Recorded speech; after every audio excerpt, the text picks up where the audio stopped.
Hello everybody and welcome back to another video. I am so excited to be bringing to you guys the very first in my new Interview with an Author series, and that is Interview with an Author featuring Jenifer Jennings for Self-Published Saturdays. If you don't know who Jenifer Jennings is, she is a self-published biblical fiction author. She is amazing. I love her work, and we actually connected through my book club, Biblical Fiction Buffs, which is an online biblical fiction Goodreads book club. You can find all the information for that down in the description box below. You'll also be able to find all of Jenifer's information, but the short of it is, Jenifer Jennings is the author of Midwives of Moses, Wilderness Wanderer, Crimson Cord, A Stolen Wife, At His Feet, and her most recently published book, which is Lasting Legacy. I am so excited to be featuring Jenifer and all of her amazing books and her work on this channel. I really hope that you guys enjoy getting to know her as a self-published author. She's incredible. She's done some amazing things. Her story is really inspirational too, and I've had the privilege of chatting with her on more than one occasion, and I can tell you she's always really sweet to talk to and really encouraging. I've also featured her books in a fair number of videos that I've published this past year in 2019, so you may have heard of her before now as well, and now is a great chance for you to get to know her, the behind the scenes of her books, her publishing journey, how she became a self-published author, and yeah, all of that fun stuff. So without further ado, let's get into the interview. Hello, Jenifer, and thank you so much for agreeing to do this interview and be on my channel. For the first question, why don't you go ahead and introduce yourself for all the folks watching at home? Hello there, my name is Jenifer Jennings. I'm a self-published biblical fiction author with 10 books that I've self-published. Currently, I'm working on a 3-book series around the life of Rebecca in the Old Testament. You can follow my writing journey on social media, and I'm so excited to be part of Self-Published Saturdays. Question number 2 is, what made you choose to be an independently published author and specifically to write Christian fiction? I think everyone has a unique writing journey, and I had written on and off for a few years through college, and I even finished a book through NaNoWriMo. I ended up publishing that book, but it sort of died in the marketplace. And after that, life kind of happened, and I had to put writing aside for a few years. When my kids got a little older, I felt led to get back into writing, and I found a small publishing house that was looking for short stories about redemption for an anthology they were getting ready to publish. That same week in Sunday school class, we talked about the story of Hosea and Gomer from the Old Testament. I was so inspired by the story that I decided to write a short story to submit to the anthology. I sent it off, completely expecting to be rejected, but it turns out that they loved it and they decided to publish it. Unfortunately, right after the anthology was released, the house decided to close. And due to that fact, I never received any royalties and nothing ever came of that short story that was published. So, I decided to start researching into self-publishing. I really fell in love with studying God's Word and discovering new and interesting things about Bible characters, so I decided to stay on the path of biblical fiction. How do you feel that writing for the biblical fiction genre has impacted your experience as an indie author? Writing in the biblical fiction genre has been unique. It's a genre that's only gained traction in the past couple of years. It's been easier to market and meet big goals because it's still a pretty small niche. Actually, the last 3 of my novels have hit #1 on the Amazon new release list for biblical fiction, which sounds really impressive until you find out that one of those books was the only biblical fiction released that week, and the other 2 were one of maybe 3 or 4 that week. It's really easy to be a big fish in a small pond until that pond gets flooded. Now I have to spend a lot more time making choices about when to release novels so they aren't going head-to-head with big house releases. I also get the unique privilege of producing content a little faster as an indie. The average traditionally published book takes about 2 years to get published. I can publish a book in about 3 or 4 months. So in a perfect scenario, that means in the same 2 years it took a traditional author to have 1 book published, I can publish 6 books. In this fast-paced world where the audience doesn't want to wait a year or more to read their next book from their favorite author, that can make a big difference. What is one thing about self-publishing that you wish you would have known before you started? I wish I would have known how much time it takes to learn the business side. The first book I self-published totally tanked, and I only had a handful of copies sold. I didn't realize that there was this whole other side to being an author. Marketing, social media, building an audience. There was just so much that I didn't know. I naively thought that writing the book was the hard part. Oh no, that is the easy part. How much of the work do you outsource, if any? This could range from things like editing to formatting to cover design. You might outsource a lot of it and you might not outsource any of it at all. But would you recommend doing it this way? The only thing I'm currently outsourcing is editing, and I do recommend that for any author. I use 2 different types of editors. One focuses on story editing. They basically help me see any plot holes or character motives that are missing. I also use a line editor who focuses more on the grammar side of things. Writers often can't see both of those types of mistakes and need other eyes to catch them. As far as recommending this way for others, I tell other writers it's a matter of time versus money. If you have lots of time and not a lot of money, then invest in learning. If you have lots of money and not a lot of time, then invest in a professional to do it for you. I didn't start with a lot of money, so I spent a lot of time learning. Could you summarize your process from drafting all the way up until release day? I think each project has some unique elements, but for most part, my process is pretty much the same. First, I decide the focus. Usually, I'm answering some random question that I've come up with while reading or studying the Bible. I roughly sketch out where I want the story to go. I think I'm unique in the fact that I always know where my story is going to end, but I don't always know where it's going to start. Then I format my document. I discovered this trick while writing the Faith Finder series. I would often get stuck in the writing process, and I learned that if I start with an already formatted document, then every time I come back to writing, it looked like a book that I needed to finish. It became built-in motivation. I also tend to work on the cover for the story early so that I have something to tease my readers with. Next, I study the biblical text and the historical context. Often, I'll actually copy and paste the verses into my formatted document. I'll highlight those passages so I know what to delete later, but I often use some of those verses from those passages at the beginning of my chapters. I think that's unique to biblical fiction. After I get all my scenes down, I set it aside for a few weeks. This helps my subconscious brain marinate on the story. I'll edit it, and I'll see if there's anything that needs to be changed or added. If I get stuck, that's when I work with my story editor. When I'm happy with it, I use a tool in Word called text-to-speech. This allows the computer to read the document for me out loud and helps me catch those little typos and mistakes that I often miss. Then I send it to my line editor. While it's being edited, I'm working on social media, marketing, pushing pre-releases, if I have a special event going on for that release, different things like that. Sometimes I even begin work on the first steps of the next project so I can hit the ground running when this one's done. Once I get the story back and make the needed changes, I might send it to a group of beta readers if I feel that it needs it. If not, I send it straight to my ARC team so they can have a chance to read and review before release day. How do you choose titles and plots for your books? Do you have a group of people who support you and encourage you, like a writer's group or a group of friends that give you feedback? Choosing titles are actually a lot of fun. For me, it's often some part of the story I can't get out of my head. It's not always easy, but once I have the title, it really helps the rest of the process. Plots come from whatever Bible question I can't stop obsessing over or a character who catches my attention. I do have a group of people who support me. I think that's very important. A lot of writers fail because they don't have a support team. I'm a big advocate of writer groups. I'm actually a chapter president of an international Christian critique group who helps keep me accountable. My husband is great to use as a sounding board, and he works so hard so that I can stay self-employed.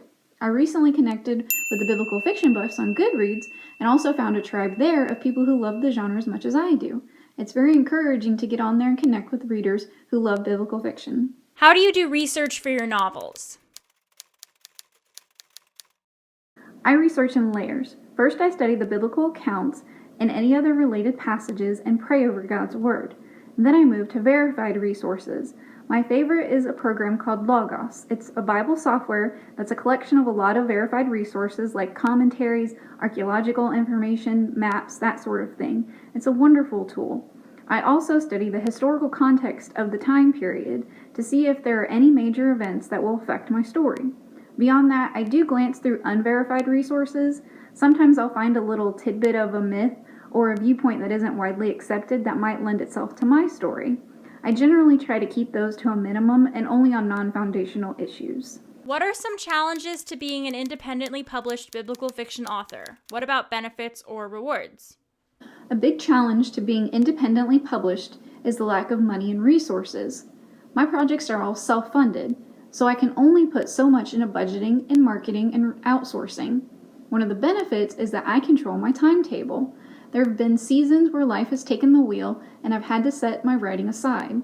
Being self-employed really helps with that because I'm my own boss and set my own deadlines. One big reward is that I don't have to share my royalties with a publishing house or an agent. I also get to give God a lot more credit. Without him, I wouldn't be able to do what I love. How do you market your books and garner interest? What strategies do you have for growing your reader following? I work on building my newsletter subscribers and social media followers through ads and networking. It takes time, but once it gets started, it's easy to maintain steady growth. A great strategy is to find your tribe and get them to help you spread the word about your books. Do you ever feel a sense of loneliness as a self-published biblical fiction author? If so, how do you combat that or kind of resolve that issue? I've definitely felt lonely in this adventure. I'm currently the only self-published biblical fiction author I know, and before my writers groups, I didn't know any authors, period. So there have definitely been seasons of loneliness. I spent a lot of time praying that God would send fellow writers that I could pour into and could pour into me. And he did. Sitting in front of a computer screen all day talking to imaginary people can have a negative effect on your psychological health. You really have to get out there and find ways to have real human connections. What do you think has made your experience unique when publishing your series, that is, Faith Finders? Faith Finders was definitely a unique series in the fact that it wasn't written in its current order. I published book number 3, Crimson Cord, first, and then book number 5, At His Feet. When I took a workshop on marketing, the instructor pushed me to think about creating a series. I only knew series as continuing stories. I didn't consider that series could be different stories with a similar message. So after a lot of prayer, Pua's story came to life, and I published book 1, Midwives of Moses. I figured a 3-book series would be perfectly fine. But I fell in love with Miriam, and she asked for her own book, which became book number 2, Wilderness Wanderer. I couldn't leave it as a 4-book series, so Bathsheba got her own story in book 4, A Stolen Wife. After that, a 5-book series just sounded ridiculous, so Lee came along next in book 6, Lasting Legacy. I thought about continuing on and adding more stories, but I figured they would always come to me out of order, and I would constantly be reordering the series. That didn't seem fair to me or my readers, so I stopped at 6 books. What was your most difficult book to write and why? And of course, because I have to ask, what was your favorite book? I think each story holds its unique challenges, but the one I'm currently writing has to take the trophy for most difficult. I started Rebecca's story over a decade ago, but kept getting blocked. Her story has changed drastically each time. Finally, after 10 years and publishing 10 books, a simple sermon held my answer. I shifted her life in a direction I never thought it would take, but she opened up so much more when I found her path. In doing that, I had to set aside over 50,000 words. That's basically a whole novel. It was a very difficult decision, and it really hurt, but it was necessary. Sometimes the most difficult stories turn out to be the best. And my absolute favorite has to be At His Feet.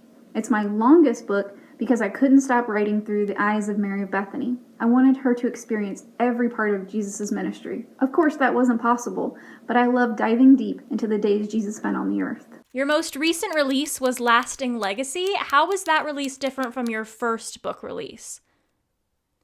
Lasting Legacy was unique in that it came pretty quick. It only took 10 books to master my process. The main character was also unique in the fact that she was the first fictional character I used for the Faith Finder series. All the others are told through the eyes of women who are actually named in the Bible. Lee was completely made up. All the other main characters in her story are from the Bible and the events in the New Testament. I just wrote them through her fictional eyes. I also focused a lot more on the process leading up to release, which was something I didn't know how to do 10 years ago. And finally, what advice would you give to aspiring biblical fiction authors who might be considering self-publishing their stories? I tell them to go for it, but only after a few steps. Number 1, pray. Give whatever you have over to God. I can guarantee you that God can do more with your talent and stories than you ever could. Number 2, learn. Most writers jump headfirst into a project. They get maybe halfway through before they start to drown. Most of the time, they don't know how to resurface, and they give up. Join a writer's group, take workshops, find established authors and pick their brains. Learn and keep on learning. Number 3, develop your rhino skin. Putting yourself out there as a writer is very difficult. We pour our souls into our stories, and often consider them as dearest children. When they come under attack, we feel personally attacked. You cannot stay that way in this business. Learn how to separate yourself from your writing. Trust the process of developing a story. Know that people who seek to give you constructive criticism are looking to help, not harm you. There will always be people out there who don't enjoy your work, but the best part is if you keep going, you'll find your audience, and experiencing their joy from reading your book will be one of the best things you'll ever be a part of. Thank you so much, Jenna, for allowing me to be part of Self-Published Saturdays. So that is all for Jenifer's interview. Thank you so much, Jenifer, for agreeing to be a part of this series and for being the first author in my new Interview with an Author series.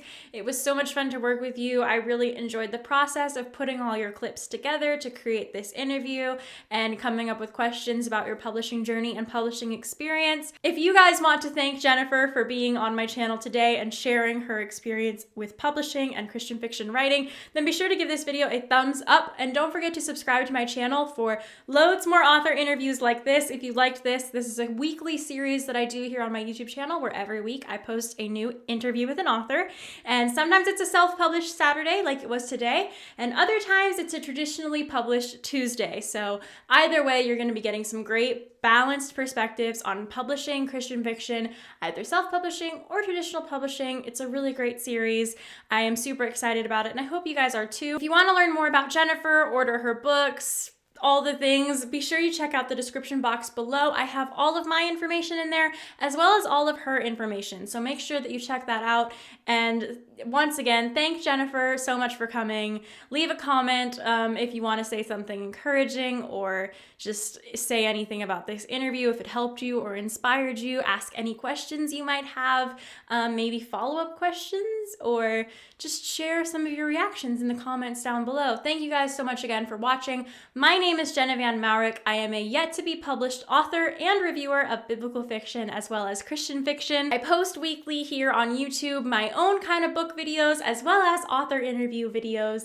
I also post daily on Instagram. I'm active on Twitter, Facebook, all the other social media things. All those links will be in the description box below as well, so make sure you go and check those out. Once again, thank you guys so much for watching, and I will see you in my next video. Bye!